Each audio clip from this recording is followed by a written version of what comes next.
Because of Them by Grace Hurd, Skylar Nelson, Amber Puck, Delaney Robbins, and Tess Spitler.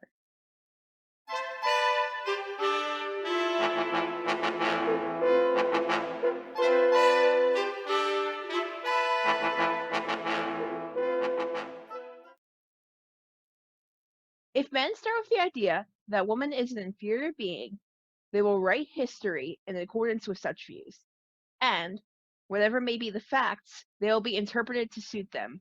Caroline Dahl. We oppose suffrage in the past because suffrage has been regarded as not a privilege to be enjoyed, but as a duty to be performed. Women were also not suffering from any injustice, which giving them the ballot would testify. The Women Anti-Suffrage Association of New York. Made her, if married, in the eye of the law, civilly dead. He has taken from her all right and property, even to the wages she earns. In the covenant of marriage, she is compelled to promise obedience to her husband, he becoming, to all intents and purposes, her master, the law, giving him power to deprive her of her liberty, and to administer chastisement. The Declaration of Sentiments. Home is not contained within the four walls of an individual house. Home is the community. The city full of people is the family. The public school is the real nursery. And badly do the home and family need their mother. Rita Childs Orr. Freedom, my friends, does not come from the clouds like a meteor. It does not bloom in one night. It does not come without great efforts and great sacrifices. All who love liberty have to labor for it. Ernestine Rose.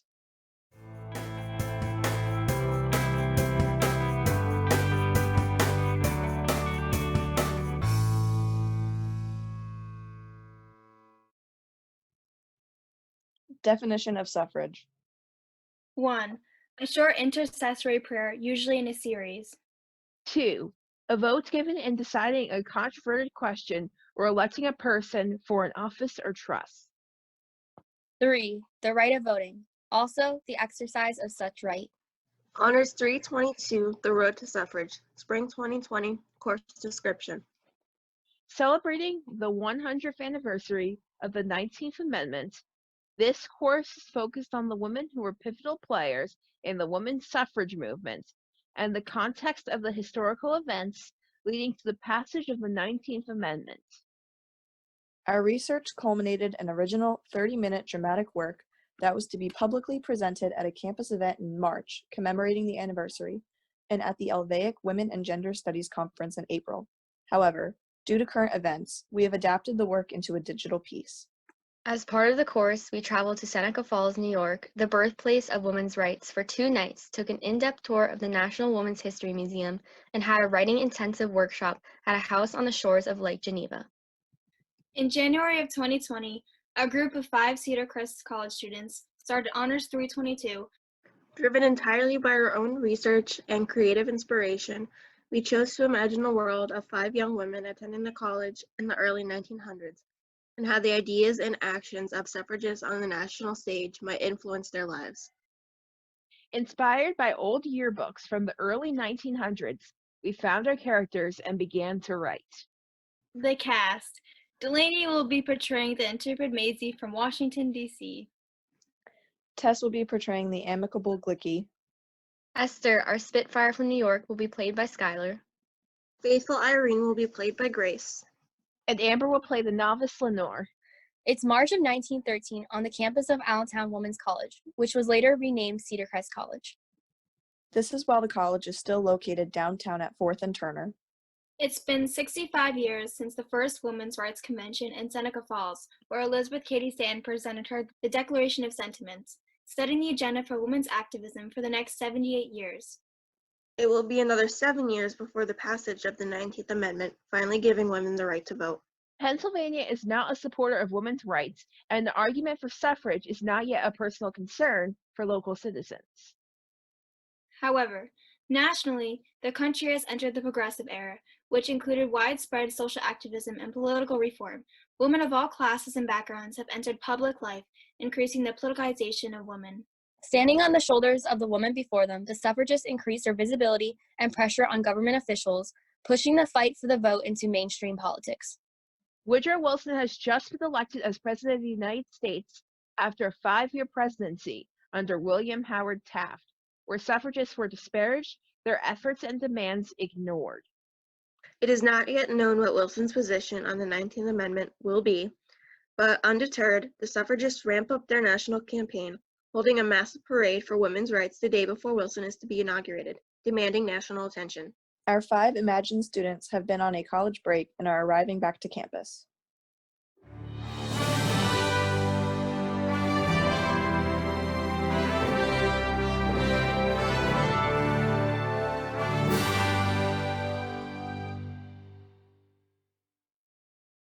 We rise so we can vote. History will be rewrote to show how women fought not to be afterthoughts. Join us now and sing your praise for the glorious suffrage days. What is so important, Maize? Why did you ask us to come here so quickly? Glicky, I have the most amazing news. Over spring break, I had the most incredible experience. But we have to wait for Irene. I just saw her. She said she was coming, but can't we start without her? She's always late. No, Esther, this is too important. I need all of you to hear. I don't want to have to repeat myself. Oh, there's the secret knock. We have a secret knock? Yeah, we've always had one, but the 3 of us are always on time. That means it must be Irene. Oh, I'll get it. Hi everyone, sorry I'm running late. Irene, what took you so long? And who is that with you? What happened to keeping our meetings just between us? Esther, that's not very nice. We never agreed to exclude others. We just said we wanted to be careful about who knew about it. This is Leonore. Our fathers know each other. She just started this year. Hi everyone. I hope I'm not intruding on anything. Just ignore Esther. We all do anyways. Everyone is welcome here. I'm Maize. Hi, I'm Glicky. This is Esther. She's really not that bad. She's just a bit dramatic. Hello. Leonore, these are the friends I was telling you about. What exactly has she been telling you about us? She told me that you are really smart and that you stick together. Gee, Irene, thanks. Did Irene tell you anything else about what we'd get together to talk about? Well, sort of.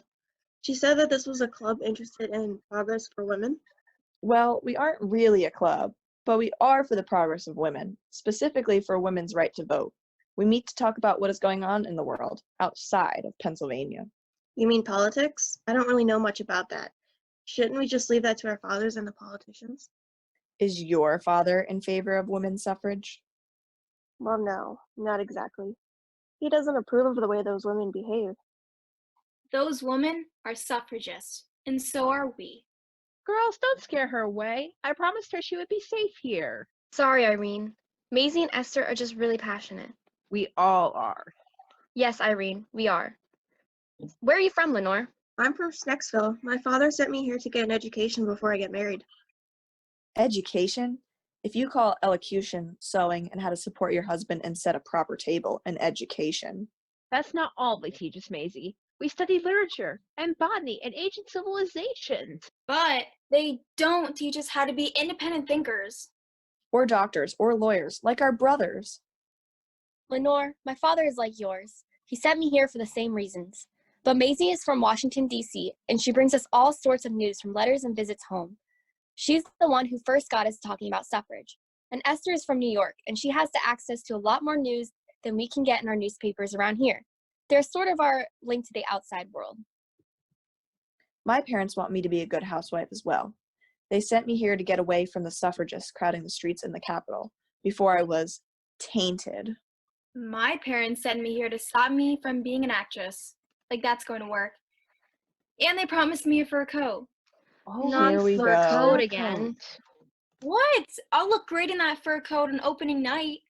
Lenore, well, I'll understand if you want to leave now that you've heard about our not really a club. No, I'd like to stay in here more. Great. Now, Maize, can you please tell us what this urgent meeting's all about? I haven't even unpacked yet. Wait, first, can I share a poem I wrote over spring break? It's an anthem for our group. I felt we could recite it before our meetings. That would mean you would have to get here on time. Knock it off, Esther. Irene, please share your poem with us. While most men think women are inferior, our society will never be superior. Who knows what could have been if there were always votes for women? The mothers can make their choices, the others can raise their voices. The wives can be protected with good officials that we have elected. So let's dress to the nines while we raise the picket signs. Wow, I was really not expecting that. Yeah, especially since you never show up. I'm here now. Knock it off, girls. We aren't here to fight with each other. So, you all know I went home for spring break, right? Yeah, we all did. Get to the point. And you know how my Aunt Pat is a suffragist. Yes, we know. She has personally spoken to Alice Paul. Who? I'll tell you later. So, you know how President Wilson was inaugurated on March 4th? Well, on March 3rd, the day before, there was a huge parade for women's rights at the Capitol. Alice Paul and the other members of the National Women's Party organized it to get national attention. I read about that. It was in the paper. The parade started in front of the Capitol and went down Pennsylvania Avenue right in front of the White House. Just picture it. 8,000 women, all wearing white and wearing their Votes for Women sashes, carrying banners and signs. And there was a beautiful woman on a white horse leading the parade. Inez Milholland. That's her. I know, I saw her. You were You there? saw Wait, her? what? And an Indian woman named Dawn Mist rode beside her. Behind them followed 9 bands, 4 mounted brigades, 3 heralds, and 24 floats. I can't believe you were there. My Aunt Pat stuck me out of the house and took me. It was so amazing. Alice Paul was there and so many others. There were nearly 500,000 people lining the streets. I have never felt like that before in my life. Oh my gosh. But wait, didn't it get violent? I heard the spectators attacked the woman marching. What? What? Oh no, what happened? At first it was calm. The women were marching peacefully by states. Alice Paul is a pacifist, you know, and the march was organized to get President Wilson's attention. But then the crowd started getting agitated and yelling awful things at the women marching. And it wasn't just the men. Women were yelling at them too. And get this. Aunt Pat told me that the Negro suffragists were told to walk behind at the back of the parade instead of with their states. But Ida B. Wells. Who's Ida B. Wells? She's an African-American woman who was born a slave, but now is a journalist and activist. She speaks out about the violence against Negroes, and she fights for work equality and suffrage and civil rights. Well, she refused to march in the back and stepped out of the crowd to march with the white suffragists, and she marched beside them the whole way. I bet that went over well. It infuriated the crowd. That was when Aunt Pat got me out of there before we got caught up in the fighting. But Maisie, you could have been hurt. It was awful. Later, we heard that the crowd rushed on the streets and began attacking the women marching. They had to call in the cavalry. 100 women were sent to the hospital, and others were sent to jail. That's horrible. Those poor women. I guess that put a damper on Mr. Wilson's inauguration. Esther? Well, maybe now he'll pay attention and support the amendment for women's suffrage. Yeah, right. Esther, stop. It could happen. He's got to be better than Taft and his hot and taut comments. Suffragists are not simple-minded creatures only fit for housework. But wait, those women who were beaten and jailed, they did that all for the right to vote? Leonore, women have been fighting for the right to vote for over 65 years. Susan B. Anthony ring a bell, Elizabeth Cady Stanton, Lucretia Mott. Esther! Yes, I've heard of them. I understand that it's a big deal, but what does it have to do with us being here now? Leonore, it affects all of us. That's why we are here. It makes me so angry that we are the only people on campus who are talking about women's rights. All of our professors and the other students act like the news in the papers doesn't even exist. If we had the support of our school, maybe we could get more support for our rights.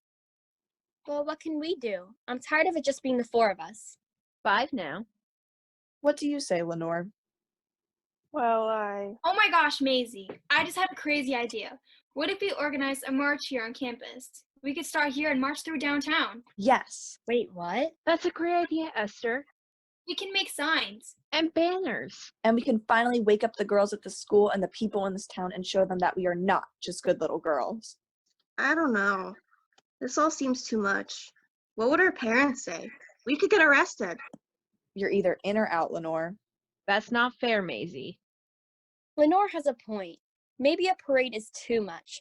Maybe we could start with something smaller, like a petition on campus to collect signatures of students for women's suffrage to present to President Curtis. Glicky, the point is to get attention. A petition to the president of the college won't go beyond his desk. They would call our parents and we'd all be silenced or sent home. My father would never forgive me. He introduced me to Frank, who he thinks will be a suitable husband. If this gets out of hand, he will choose not to marry me in the future. Is that the kind of marriage you want, Leonore, where your husband and father can tell you what to think, or say, or do? We are all going to have to face our families. What do you think my father will say? We will have to make them understand. Leonore, we're going to have to sacrifice something in order to have a voice in this country. We all deserve to be heard.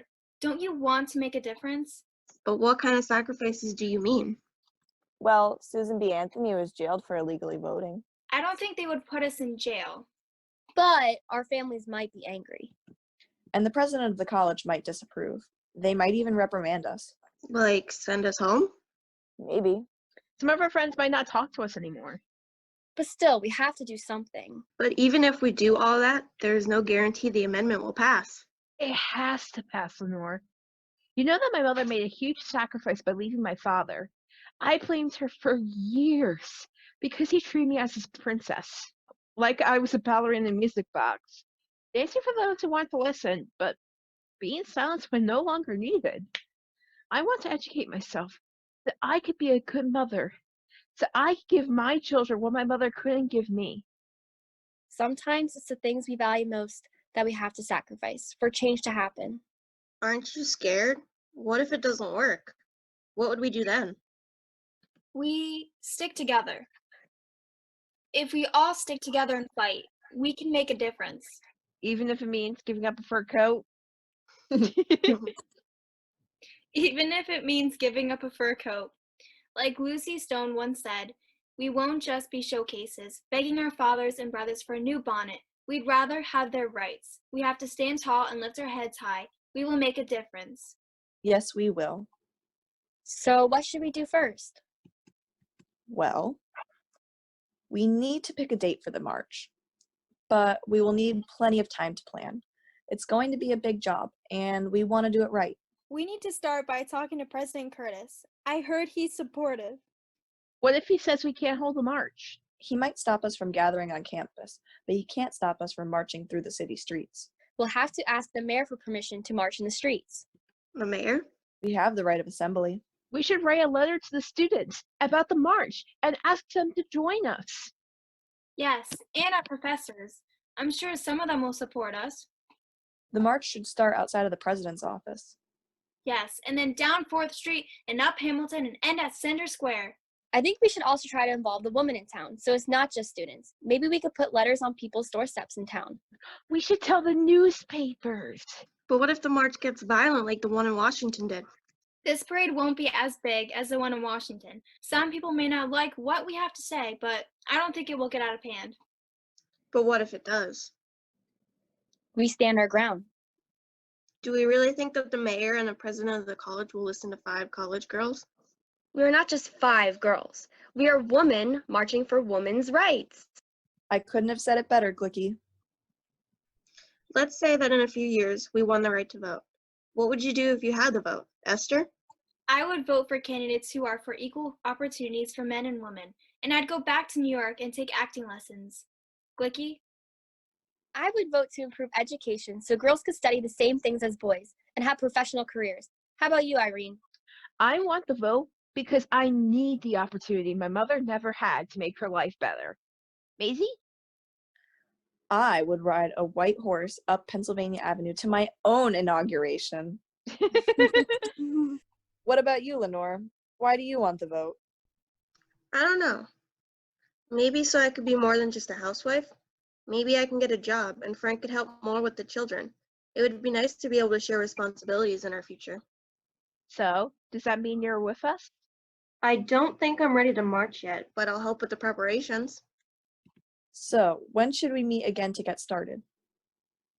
What about Friday after sewing class? That sounds great. Ladies, I think we can do this. We rise so we can vote.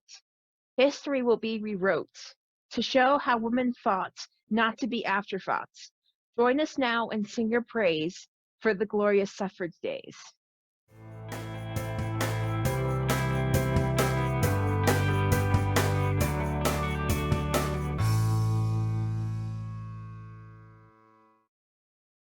I vote because of Alice Paul's willingness to put her health on the line during a hunger strike while she was in prison to protest the unbearable conditions for incarcerated suffragists.